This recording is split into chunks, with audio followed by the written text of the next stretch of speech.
દેશભરમાં ચારે તરફ કાળઝાળ ગરમી પડી રહી છે અને છેલ્લા 5 દિવસથી સતત હીટ વેવથી સખત તાપ સમગ્ર સુરત શહેરમાં વરસી રહ્યો છે। આકાશમાંથી અગનગોળા જેવી ગરમી પડી રહી છે। એવામાં લોકો જ્યારે ટુ વ્હીલર ગાડીમાં બહાર નીકળે છે ત્યારે પરસેવેથી રેબઝેબ થઈ જાય છે। એટલા માટે સુરત પોલીસે દરેક 4 રસ્તાઓ પર જ્યારે ટ્રાફિક સિગ્નલ પાસે લોકો ઊભા હોય છે ત્યારે તેમને લોકોને આંશિક રાહત મળે તે માટે ગ્રીન મેટ અને સફેદ મેટ લગાડવામાં આવી, જેથી ટ્રાફિક સિગ્નલ પર આવેલા લોકોને આંશિક રાહત મળે અને લોકોએ અનોખી અને આવી નવી પહેલથી સુરત પોલીસનો આભાર માન્યો। હાલમાં રોકડિયા, હનુમાન, અડાજણ, પાલ પાસે આ નવી પહેલની શરૂઆત કરવામાં આવી છે અને સાથે સાથે આ મુહિમ આખા દેશમાં લાગુ કરવાની માંગ પર લોકો દ્વારા કરવામાં આવી। Bureau report, daily India TV, Surat.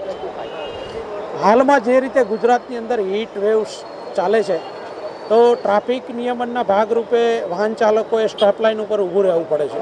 તો એમાં ખાસ જે ટુ વ્હીલરના ચાલકો હોય છે એને ગરમી અને તાપ ઘણો લાગતો હોય છે।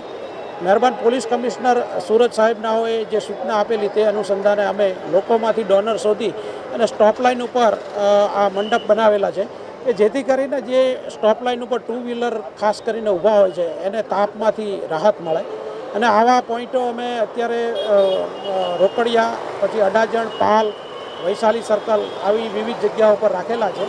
જો હીટવેવનો સમય લંબાશે તો અમે વધારે ડોનર શોધી અને આ રીતના પબ્લિકના સહયોગથી અમે આ રીતનું કામ ચાલુ રાખીશું। કેટલો ઉપયોગી પ્રોજેક્ટ કહેવાય આને?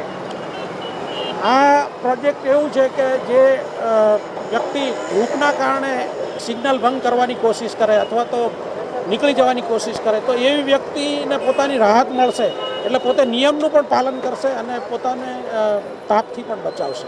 એટલે ખૂબ સારો કોન્સેપ્ટ છે।